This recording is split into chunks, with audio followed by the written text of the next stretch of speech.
Happy Tuesday, everybody. Andy and Steve from wagertalk.com. We're going to go over some plays that we got for tonight and moving forward for this week. Nothing too exciting from last night, 1-1. Although I would like to start off by talking a little bit about baseball and what we've been seeing in baseball. So we lowered the percentages to 1%. Over the last few weeks, but our baseball plays have been really working. We've got a pretty good winning record. We're really happy with the percentage. So we're going to bump up the percentages to 2%. Um, doesn't mean you guys have to bet 2%, but I think it means, Steve, we're kind of feeling a little bit better about how baseball's going right now, right? Yeah, I think we're really starting to hit our stride now. We've won three in a row, as well as seven of our last 10 plays. So I'm very happy with that, and we'll keep rolling, keep to the same philosophy that we've had for the past couple weeks now, and hopefully the trends just continue and we just keep cashing these tickets. Yeah. Anything else you've been noticing in baseball? I saw the Cardinals squeaked out what was it, 18-1 over the Brewers. I know the Pirates have been struggling. Are there any trends or anything that you're noticing? Yeah, I mean we've talked about we've talked about fading the A's. That's been one that's been just one that I always harp on. That you look at the worst teams, the Royals, the A's, teams like that, and fading some of those teams seems to work out great. That's something that we've really been looking forward, and I think what we'll be looking for is these other teams now that that have played above their heads or that are kind of maybe have some injuries or some weaknesses that we can expose going forward. That's what we've done in prior years, and it's really worked out well. Yeah, so baseball looks like it's going to be a nice little addition for a couple units. Remember, all we're doing is trying to make our 3% a week. So we're bumping these baseball plays up to 2%, and we say just play them all, or play none of them on baseball. But I think you can get pretty close to getting your 3% a week just on these baseball plays if that's the route that you want to go.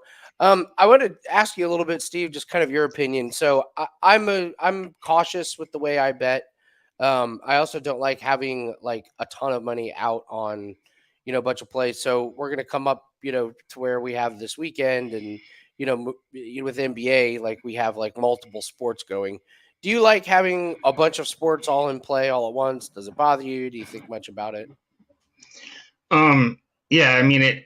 I kind of tend to like to have more focus on one sport. Is I think I'm a lot more successful with as far as spreading too thin with other sports. I don't. I love having as a fan. Obviously, I love having all the different. I love having all the different games and sports to monitor. And I don't mind having multiple sports to watch over. But when you can focus in on one thing, that's why I don't. That's why I haven't really spread my wings into some other sports that I haven't followed. I mean, I followed the major four sports since I was a kid, so these are the ones that I know the best. So I just stick with those, and that's what I suggest to people is sticking with the sports that you know the most about. That it's obvious, it's almost obvious, but some people just kind of spread themselves too thin, trying to do too many things, and stick to the things that you're best at. The Not just the sports, but the individual categories as well when you're doing prop betting. Um, it's Tuesday now, so I can tell you right now, our golf plays will start coming up. They'll be up by this afternoon. I will definitely be firing away full percentages on golf plays. Obviously, we have the 5% UFC play that is up.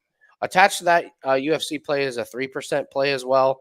Um, we have it at 3%, but since we already have a 5% play up, I don't know. I might play it a little bit smaller than the 3%. And then with golf, Formula One is going to be a little bit messy. It's supposed to rain most of the weekend.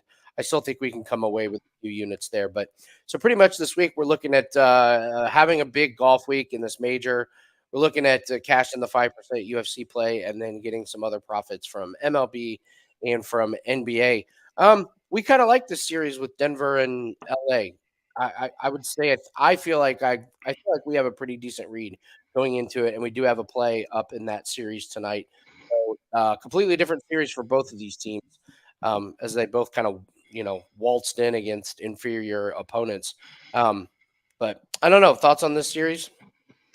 Yeah, I mean, I think we both have the same view on the series as far as who we like and some of these potential player props moving forward. As far as some of these props, we'll kind of take game one and see how things go. But I do think that the Lakers are a team that we've kind of had pegged as far as you can kind of see some of these trends on when LeBron and AD are really going to put a full effort on the court and when they're not going to. You know what I mean? So they are coming off I think it was a little bit of a tough series against. I mean, they are, For Anthony Davis, being, it was a very physical series. The Golden State yeah, targeted him.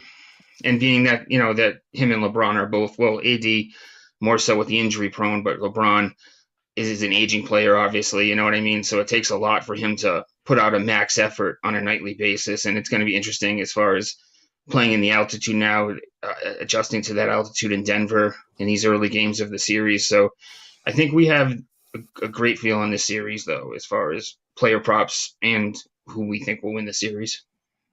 I think LeBron could punt on this game in the third quarter. I'm gonna give him. I'm gonna give him to the third quarter. If it's not going well, I think he may just walk away and say, "All right, game one in the altitude on the road. This was not the game for us." In the series against Golden State, they wanted game one because they knew Golden State was coming off a brutal series with very little rest, so they knew that was the game to steal. I don't think this is the game to steal at all from Denver. I think if you're LA, you got to look at game two. Yeah, and we know LeBron. He's masterful at sizing up the postseason and knowing when to expel that energy and when to not. So yeah, if tonight if Denver's leading late in the third quarter or halfway through the third quarter, I could see him laying back and kind of just being like, okay, let's save the effort for game two. They're just hoping to get out of there with a split. I gotta believe that they're not looking to go. I mean, obviously they'd love to go 2-0, but Yeah, they would. they'd be thrilled. I think they'll be thrilled to come out of there with a split and stealing home court. Obviously, that's always the goal for these teams. Yeah, and it's interesting. Like the Lakers won the first game on the road against Memphis, and then they won the first game on the road against Golden State. But then you look at Denver, and they just absolutely whacked the first two games. They killed Phoenix and they killed Minnesota in the very first game, and those were at home. So you kind of have a couple of different things. I pay attention more towards the Denver side of it, just because Memphis obviously now has all kinds of problems, and they obviously did when they were playing the Lakers. Golden State, obviously, that was a very different scenario. So I don't know. I look at that trend and I take a little bit more away from Denver. I don't know if they talk about the altitude enough. Yeah, I mean it's something that everyone kind of has in the back of their mind, but it's I think the first game of the series is where it's mostly critical. They'll acclimate to that, after the day off, and then coming into the second game of the series. The first game is where it could really, take a lot of win from these guys. Yeah. Shout out to Hector taking the Lakers team total over 108.5. So good luck on that one, Hector, pulling for you. We always just want to recap what our goal is here, guys, and just keep in mind 3% a week. That's the goal. That's what we're trying to do. If a week isn't going well, just bail. Don't worry about it. Just get out of it. That's kind of what we had to do last weekend. It wasn't a great week, but this week we're set up for success. Very, very excited about these games. Remember, just try and make your 3%. Don't go overboard. Once we get up over that 3%, it's okay to walk away. I do it all the time.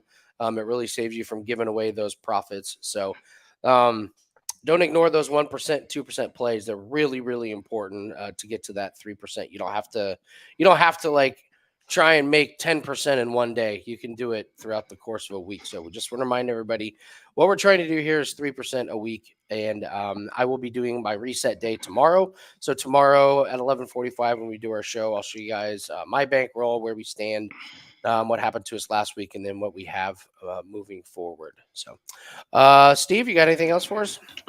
Oh, I just wanted to piggyback off something else that Hector said in the chat. He talks about the altitude and the possible blowout, which we kind of covered, but also that's a good point. Denver plays much better defense at home, as we saw in the last series on the road with Phoenix. They had those high scoring games where they allowed 120 plus, I think, in both games. They're much sharper at home, much more comfortable at home. They have the best, I think it's 26, 16, and 1 as a home favorite, best mark in the NBA this season. So, yeah, it's a huge advantage for them, and that's what they've been riding for the most of the season, and that's what they love to do in the postseason as well. a little bit of payback too on the Lakers for knocking them off. It was the bubble year, right? Yeah, they Yeah, knocked them off in the bubble yeah. year, so a little bit of payback here for Joker and the boys. Hector, I think I said team total over. You're on the Lakers team total under Yeah, 108.5. That would make sense why you were talking about the Denver defense.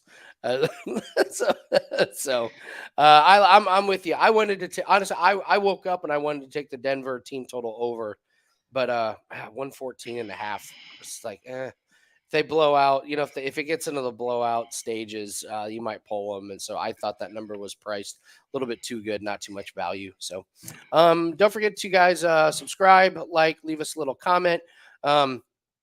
Any kind of comment, let us know if you want us to talk about anything. But really, just want to remind you guys the golf pack is up right now. We have the 5% play in UFC.